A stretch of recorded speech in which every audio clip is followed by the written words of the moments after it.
नमस्कार, मैं Krishna Kumar, lecturer in political science, government model Sanskriti senior secondary school, Guriyani, district Rewari. आज की कक्षा में हम कक्षा 10वीं की सामाजिक विज्ञान की पाठ्यपुस्तक राजनीति विज्ञान के अध्याय 6 को पढ़ेंगे, जिसका नाम है राजनीतिक दल, भाग 1। आज की कक्षा के मुख्य बिंदु होंगे जो हम इस वीडियो में पढ़ेंगे। पहला, राजनीतिक दल का अर्थ। दूसरा टॉपिक होगा राजनीतिक दल के तत्व या हिस्से।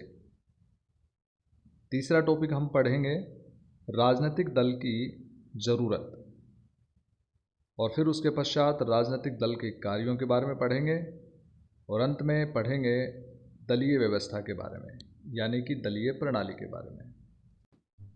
और आज इन मुख्य बिंदुओं को पढ़ने के उद्देश्य होंगे। पहला, विद्यार्थी राजनीतिक दल का अर्थ समझ सकेंगे, वे राजनीतिक दलों की लोकतंत्र में निभाई जाने वाली भूमिका को जान पाएंगे। तीसरा होगा राजनीतिक दलों के कार्यों को समझ पाएंगे। और चौथा उद्देश्य, वे दलीय प्रणालियों के मध्य, विभिन्न दलीय प्रणालियों के मध्य अंतर स्पष्ट करने में सक्षम होंगे। तो प्यारे बच्चों, अब समझते हैं सबसे पहले टॉपिक को, जिसका नाम है राजनीतिक दल का अर्थ। राजनीतिक दल किसे कहते हैं? प्यारे बच्चों, आपने देखा होगा जब चुनावों का समय आता है तो उस समय आपने कई सारे नेताओं को आपके गली मोहल्ले शहर गांव में आते हुए आपने देखा होगा। कई प्रकार की वो सभाएं और रैलियां करते हैं। ये लोग कौन होते हैं? ये लोग होते हैं चुनाव में उम्मीदवार, और बहुत सारे लोग उनके साथ में समर्थक होते हैं। तो ये उम्मीदवार जो होते हैं या तो किसी राजनीतिक दल के सदस्य होते हैं या फिर निर्दलीय होते हैं। अधिकांशतः ये राजनीतिक दलों के सदस्य होते हैं। तो इसलिए हमें समझना जरूरी है कि राजनीतिक दल क्या होता है। राजनीतिक दल लोगों का वह समूह होता है जो राजनीतिक सत्ता को प्राप्त करने के लिए चुनाव लड़ते हैं या वो सरकार बनाने के लिए और राजनीतिक सत्ता को हथियाने का प्रयास करते हैं, वो राजनीतिक दल होते हैं। डियर स्टूडेंट्स, लोगों का ऐसा कोई भी समूह जो चुनाव ना लड़ता हो उसे हम राजनीतिक दल नहीं कह सकते। तो राजनीतिक दल क्या होता है?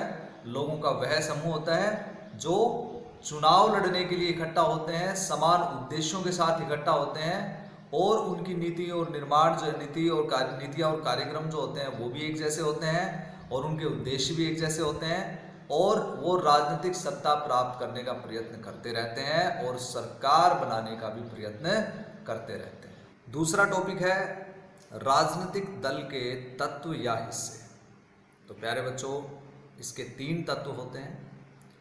पहला तत्व है नेता, दूसरा है सक्रिय सदस्य, और तीसरा है अनुयायी या समर्थक। कोई भी राजनीतिक दल इन 3 तत्वों के बिना अधूरा है, या हम ये कह सकते हैं कि राजनीतिक दल के निर्माण के लिए तीनों ही तत्व आवश्यक हैं। जैसे नेता लोग राजनीतिक दल को चलाते हैं, उसकी नीतियां बनाते हैं, राजनीतिक दल के कार्यक्रम निर्धारित करते हैं और विभिन्न प्रकार के निर्णय लेते हैं। तो बिना नेताओं के राजनीतिक दल का कोई अस्तित्व नहीं है। जैसे विभिन्न प्रकार के नेताओं को आप जानते हैं, देश के बड़े बड़े नेताओं को जानते हैं। श्री नरेंद्र मोदी जो भारत के प्रधानमंत्री और बीजेपी के नेता हैं, राहुल गांधी कांग्रेस के नेता हैं, सोनिया गांधी कांग्रेस के नेता हैं। इसी प्रकार से बहुत सारे अन्य नेता हैं जो दूसरी पार्टियों से हैं, मुलायम सिंह यादव है, ममता बनर्जी है, लालू प्रसाद यादव है। इस तरह के अनेक नेता हैं जो अपने अपने राजनीतिक दलों को चला रहे हैं या राजनीतिक दलों के नीति निर्माण में काफ़ी अत्यंत और महत्वपूर्ण भूमिका वो निभा रहे हैं। दूसरा तत्व है सक्रिय सदस्य। ये वो लोग हैं जो राजनीतिक दल के लिए समर्थन जुटाते हैं। सक्रिय सदस्य वो होते हैं जो अपने बड़े बड़े नेताओं के साथ में चुनाव में सहयोग करते हैं और अपने राजनीतिक दल के लिए वो समर्थन जुटाते हैं, या फिर एक तरह से लोगों को अपने फेवर में लाने की कोशिश करते हैं। ये होते हैं सक्रिय सदस्य। आपने अपने आसपास में चुनाव के समय ऐसे बहुत सारे लोगों को देखा होगा जो बड़े बड़े नेताओं के साथ में व्हाइट कुर्ता और पाजामा पहनकर घूमते रहते हैं। तो ये कौन होते हैं? ये होते हैं सक्रिय सदस्य। और तीसरा तत्व है अनुयायी या समर्थक ये वो लोग होते हैं जो चुनाव में राजनीतिक दलों के नेताओं के साथ तो नहीं घूमते हैं, लेकिन ये एक प्रकार से समर्थक होते हैं। जब चुनाव होते हैं तो उस समय वो किसी एक दल को फॉलो करते हैं, उसकी नीतियों का समर्थन करते हैं और उसके फेवर में वो वोट डालते हैं। तो ये अनुयायी होते हैं, समर्थक होते हैं जो बड़ी संख्या में अपने अपने राजनीतिक दलों को समर्थन देते हैं। तो इस प्रकार से ये हो गए 3 तत्व। अब चलते हैं अगले मुख्य बिंदु की तरफ। प्यारे बच्चों, अब पढ़ते हैं तीसरा टॉपिक। यह है राजनीतिक दल की जरूरत, कि लोकतंत्र में राजनीतिक दलों की क्या आवश्यकता होती है। प्यारे बच्चों, बिना राजनीतिक दलों के हम लोकतंत्र को किसी भी प्रकार से लागू नहीं कर सकते, या ये कह सकते हैं कि बिना राजनीतिक दलों के लोकतंत्र का कोई महत्व नहीं है या कोई अस्तित्व नहीं है। एक लोकतांत्रिक राष्ट्र में राजनीतिक दलों का बहुत महत्व है। सबसे पहला इसमें आप ये देख सकते हैं कि एक लोकतांत्रिक देश में बिना राजनीतिक दलों के सरकार बनाना ही संभव नहीं है, यानी कि सरकार बनाना लगभग असंभव लगता है। क्यों? क्योंकि आप देखते हैं कि भारत में स्वतंत्रता प्राप्ति के पश्चात से लेकर और आज तक सरकारें जो बनी हैं वो किसने बनाई हैं? राजनीतिक दलों ने बनाई। चाहे वो कांग्रेस ने बनाई हो, या वो जनता पार्टी ने बनाई हो, या फिर वो बीजेपी ने बनाई है। ये सभी तरह की जो सरकारें भारत में बनी हैं या विभिन्न राज्यों में जो सरकारें चल रही हैं वो किसी न किसी राजनीतिक दल ने बनाई है। तो बिना राजनीतिक दल के सरकार बनाना असंभव क्यों लगता है? क्योंकि बिना राजनीतिक दलों के सभी लोग क्या होंगे? निर्दलीय होंगे और स्वतंत्र उम्मीदवार होंगे। वो सभी अपनी अपनी लोकसभा सीटों से तो जीत जाएंगे, अपनी अपनी कॉन्स्टिट्यूएंसी से तो जीत कर आ जाएंगे, लेकिन फिर उसके पश्चात नीति कौन बनाएगा और सरकार कैसे बनेगी, किस प्रकार की जो है नीति निर्माण होगा, किस प्रकार से निर्धारण होगा, ये सारी चीज़ें बिल्कुल जो है क्लियर नहीं है। इसलिए हम कह सकते हैं कि राजनीतिक दलों के बिना सरकार बनाना असंभव लगता है। दूसरा पॉइंट है राष्ट्रीय एकता को खतरा। बिना राजनीतिक दलों के राष्ट्रीय एकता को खतरा हो जाएगा, क्योंकि राजनीतिक दल हैं जो एक राष्ट्र को अपने अपने समर्थकों के माध्यम से वो बांध कर रखते हैं, एक राष्ट्र को जोड़ कर रखते हैं, जनमत का निर्माण करते हैं और राजनीतिक जागरूकता फैलाते हैं। अगर राजनीतिक दल ही नहीं होंगे तो ये कार्य अत्यंत मुश्किल हो जाएगा। और तीसरा आता है नीति निर्माण, यानी कि नीति निर्माण जो है वो काफ़ी मुश्किल हो जाएगा। राजनीतिक दल नहीं होंगे तो नीति निर्माण करने वाला कोई नहीं होगा। अभी तो सारे नेता जो होते हैं वो अपने अपने दलों के जो नीतियों के अनुसार कार्य करते हैं, लेकिन जब दल ही नहीं होंगे तो नीतियाँ कौन बनाएगा और कौन नीतियों के अनुसार काम करेगा। चौथा पॉइंट है उचित प्रतिनिधित्व का अभाव। राजनीतिक दलों के बिना देश में सभी वर्गों को उचित प्रतिनिधित्व नहीं मिल पाएगा, क्योंकि जो भी नेता चुनाव जीतकर और लोकसभा या अपने अपने लेजिस्लेचर में पहुंचेंगे वो सिर्फ अपने ही एरिया को रिप्रेजेंट करेंगे और अपने ही एरिया का प्रतिनिधित्व वो करेंगे, लेकिन एक विभिन्न वर्गों का प्रतिनिधित्व, समाज में विभिन्न जो समूह होते हैं उनका प्रतिनिधित्व बड़ा मुश्किल हो जाएगा। और अंत में पांचवा पॉइंट है कि लोगों की समस्याओं का निदान जो है वो मुश्किल हो जाएगा, क्योंकि अब आपके पास राजनीतिक दल हैं, राजनीतिक दलों के विभिन्न समर्थक होते हैं, विभिन्न सदस्य होते हैं जिनसे आप संबंध साधते हैं या अपने प्रतिनिधि से जाकर आप मिल सकते हैं। तो राजनीतिक दल जो होते हैं वो एक तरह से लोगों की समस्याओं का निदान करने में सहायक होते हैं, और यदि राजनीतिक दल नहीं होंगे तो ये काम काफ़ी मुश्किल हो जाएगा। तो इस प्रकार से ये टॉपिक था कि राजनीतिक दल की ज़रूरत हमें क्यों होती है। इस प्रकार से हम कह सकते हैं कि एक लोकतांत्रिक राष्ट्र में राजनीतिक दल अत्यंत महत्वपूर्ण होता है। तो अब चलते हैं अगले टॉपिक की तरफ। प्यारे बच्चों, अगला टॉपिक है राजनीतिक दलों के कार्य। अभी तक हम जो टॉपिक पढ़ चुके हैं उसके बाद ये बहुत महत्वपूर्ण है जानना कि राजनीतिक दल करते क्या है, तो राजनीतिक दलों के कार्य क्या है। सबसे पहला कार्य है चुनाव लड़ना। जैसे कि हम देख चुके हैं कि राजनीतिक दल वही होते हैं जो चुनाव लड़ते हैं, तो चुनाव लड़ना इसका एक मुख्य कार्य है राजनीतिक दल का। चुनाव लड़ने के लिए ये लोग क्या करते हैं, अपने अपने कॉन्स्टिट्यूएंसीज में अपने समर्थन जुटाने की कोशिश करते हैं, विभिन्न प्रकार से वो प्रचार करते हैं, प्रचार और प्रसार के माध्यम से अपना समर्थन जुटाते हैं और ज़्यादा से ज़्यादा वोट लेने का प्रयत्न करते हैं ताकि वो चुनाव में जीत सके। तो ये पहला कार्य हो गया चुनाव लड़ना किसी भी राजनीतिक दल का। दूसरा कार्य है नीतियों का निर्माण करना।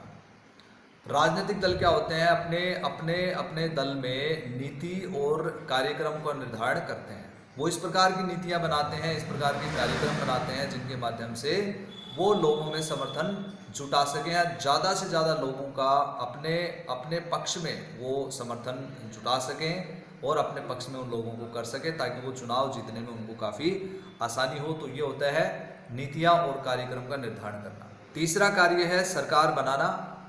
सरकार बनाना काफ़ी महत्वपूर्ण कार्य है क्योंकि सरकार बनाने के लिए ही राजनीतिक दल चुनाव लड़ते हैं और वो अपने अपने समर्थन अपने अपने जो सदस्य होते हैं उनको एक्टिव रखते हैं और ताकि ज़्यादा से ज़्यादा समर्थन वो जुटा सकें। सरकार क्यों बनाते हैं? ताकि उनके पास राजनीतिक सत्ता आ जाए, उनके पास शक्ति आ जाए और वो अपने नीतियों और कार्यक्रमों को अच्छे प्रकार से लागू कर सकें, लोगों के हितों के अनुसार उनको लागू कर सकें या सामूहिक हित के लिए उन निर्माण या नीतियों को और कार्यक्रमों को लागू कर सकें। तो ये जो है सरकार बनाना एक काफ़ी महत्वपूर्ण कार्य हो गया। इस चौथा कार्य है राजनीतिक दलों का कानूनों का निर्माण। सरकार बनाने के पश्चात जो सबसे महत्वपूर्ण कार्य जो राजनीतिक दल करते हैं वो होता है कानूनों का निर्माण करना। और जो दल सरकार में नहीं होते हैं वो भी कानून निर्माण में महत्वपूर्ण भूमिका निभाते हैं क्योंकि कानूनों का निर्माण कहाँ होता है?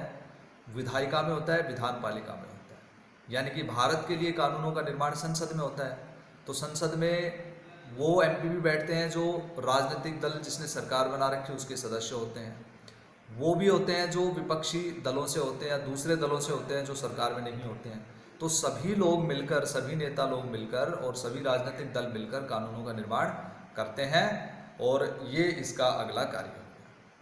इसके बाद अगला कार्य इसका होता है विपक्ष की भूमिका निभाना। राजनीतिक दलों का अगला कार्य विपक्ष की भूमिका निभाना कि राजनीतिक दल चुनाव लड़ते हैं लेकिन सभी राजनीतिक दल सरकार नहीं बना सकते। तो जो सरकार बनाते हैं वो तो सरकार में हो गए, लेकिन जो सरकार नहीं बना पाए वो राजनीतिक दल विपक्ष की भूमिका निभाते हैं और वो कई सारे अवसरों पर सरकार को एक तरह से वॉच करते हैं या फिर उस पर ऑब्जर्वेशन रखते हैं और सरकार की सभी प्रकार की नीतियों और कार्यक्रमों का अवलोकन करते हुए लोगों को जागरूक करते हैं और कौन से कार्य सरकार द्वारा किए जा रहे हैं जो है अच्छे नहीं है, कौन से कार्य हैं जो अच्छे हैं। इस प्रकार से वो लोगों को राजनीतिक जागरूकता देते हैं और विपक्ष की भूमिका वो निभाते हैं। राजनीतिक दलों का अगला कार्य है जनमत का निर्माण करना। प्यारे बच्चों, ये एक अत्यंत महत्वपूर्ण कार्य है। राजनीतिक दलों के नेता सभा और रैलियों के माध्यम से लोगों में जागरूकता फैलाते हैं, अपने विचार लोगों तक पहुंचाते हैं और दूसरे दलों में, दूसरी विचारधाराओं में जो कमियां हैं वो लोगों को बताते हैं। तो विभिन्न विचारधाराओं को सुनने के पश्चात लोगों का एक विचार बनता है, वो एक निर्णय पर पहुंचते हैं जिसे हम जनमत कहते हैं और इसी प्रकार से राजनीतिक दल जो है वो जनमत का निर्माण करते हैं।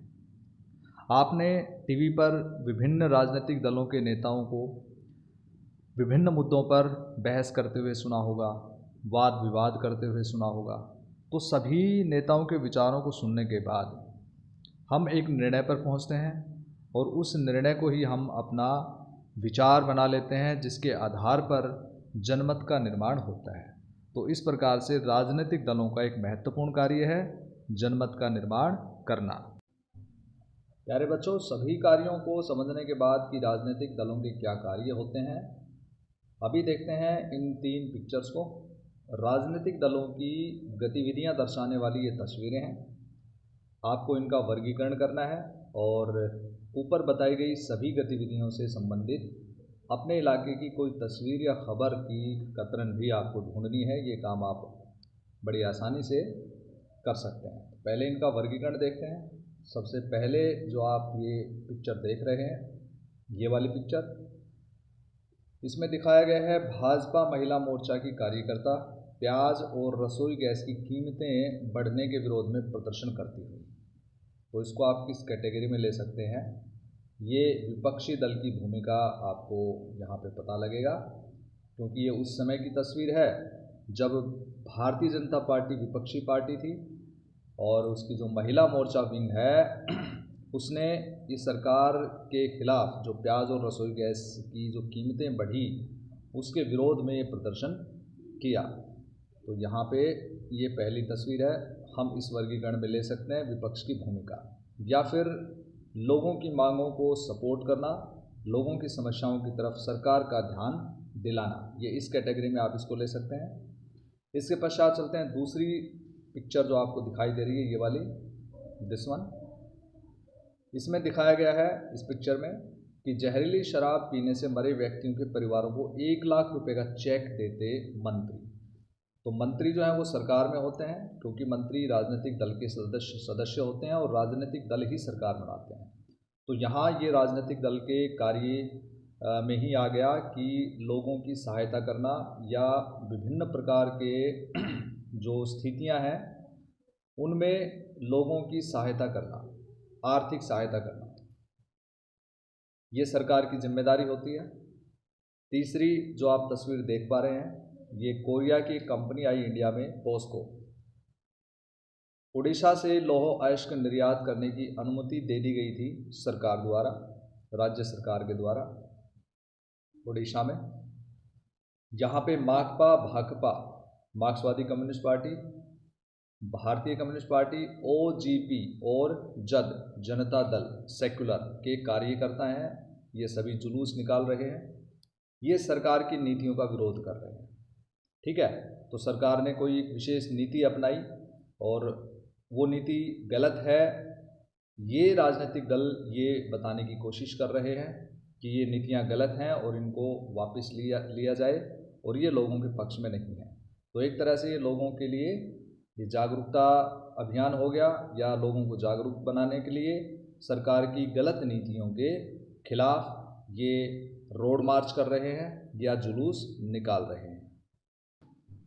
प्यारे बच्चों, अब चलते हैं आज के अंतिम मुख्य बिंदु की तरफ।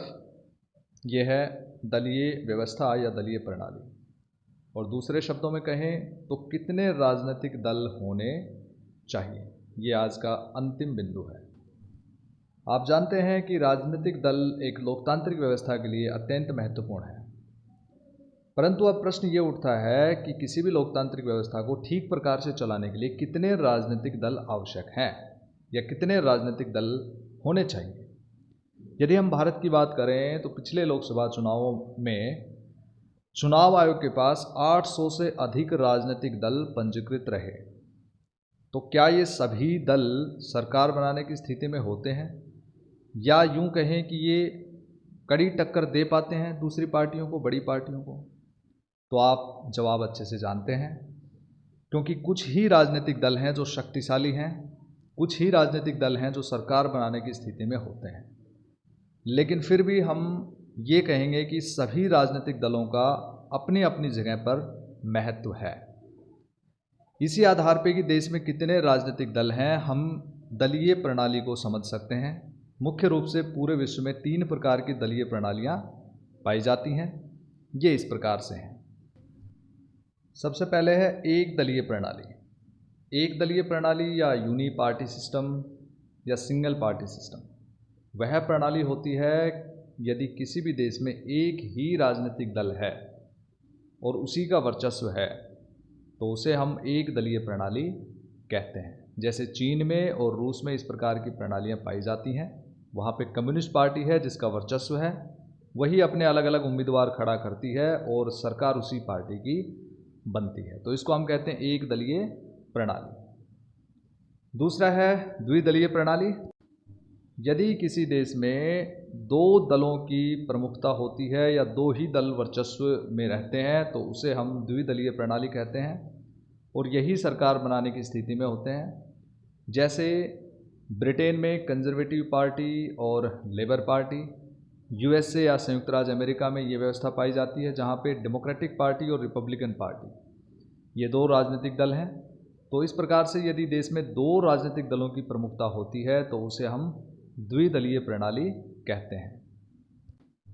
और इसके पश्चात है बहुदलीय प्रणाली, यानी कि अनेक दलों का होना। जब 2 से अधिक राजनीतिक दल किसी देश में वर्चस्व में पाए जाते हैं तो उसे हम बहुदलीय प्रणाली कहते हैं। जैसे भारत, बांग्लादेश या पाकिस्तान, इनमें अनेकों राजनीतिक दल हैं। यद्यपि सभी राजनीतिक दल सरकार में नहीं होते हैं, सभी राजनीतिक दल सरकार बनाने की स्थिति में नहीं होते हैं, लेकिन इसमें समाज को अधिक प्रतिनिधित्व मिलता है और ये अधिक लोकतांत्रिक है। प्यारे बच्चों, वैसे तो तीनों ही जो दलीय प्रणालियां हैं उनके अपने अपने गुण या दोष हैं, लेकिन फिर भी लोकतांत्रिक दृष्टि से हम बहुदलीय प्रणाली को सबसे अच्छा मानते हैं। 1998-99 के पश्चात भारत में दो गुटों का वर्चस्व पाया जाता है। ये दो गुट विभिन्न राजनीतिक दलों से मिलकर या विभिन्न राजनीतिक दलों के समूह हम इनको कह सकते हैं, जैसे राष्ट्रीय जनतांत्रिक गठबंधन जिसको हम एनडीए कहते हैं, और इसमें भारतीय जनता पार्टी की जो है प्रमुखता है, या बीजेपी इसका एक लीडिंग राजनीतिक दल है। दूसरा यूपीए, यूनाइटेड प्रोग्रेसिव अलायंस, जिसको हम संयुक्त प्रगतिशील गठबंधन कहते हैं, और इसमें भारतीय राष्ट्रीय कांग्रेस का वर्चस्व है, यानी कि सबसे बड़ी पार्टी यूपीए के अंदर कांग्रेस पार्टी रही है। लेकिन फिर भी हम दो गुटों के होने के बावजूद इसको हम द्विदलीय प्रणाली नहीं कह सकते, क्योंकि इसमें अनेकों दलों का योगदान रहता है और कई पार्टियों से मिलकर ये गुट बनते हैं। तो प्यारे बच्चों, ये थे आज के मुख्य बिंदु। हमने क्या पढ़ा एक बार देख लेते हैं। राजनीतिक दल का अर्थ हमने सबसे पहले समझा, इसके पश्चात हम तत्व और हिस्सों के बारे में हमने डिस्कस किया। राजनीतिक दल की ज़रूरत क्यों होती है ये पढ़ा। उसके पश्चात हमने अध्ययन किया राजनीतिक दल के कार्यों का, और अंत में दलीय प्रणाली या व्यवस्था का। अब बारी है गृह कार्य की। इन प्रश्नों के उत्तर अपनी नोटबुक में लिखें। पहला प्रश्न है, राजनीतिक दल का अर्थ स्पष्ट करते हुए इसके तत्व या हिस्सों का वर्णन करो। दूसरा क्वेश्चन है, आधुनिक लोकतांत्रिक राष्ट्रों में राजनीतिक दलों की ज़रूरत क्यों है। तीसरा प्रश्न है, राजनीतिक दलों के विभिन्न कार्यों का वर्णन करो। और अंतिम प्रश्न है, दलीय प्रणाली से आप क्या समझते हैं। आधुनिक विश्व में पाई जाने वाली विभिन्न दलीय प्रणालियों का उदाहरण सहित वर्णन करें। Thank you, have a nice day.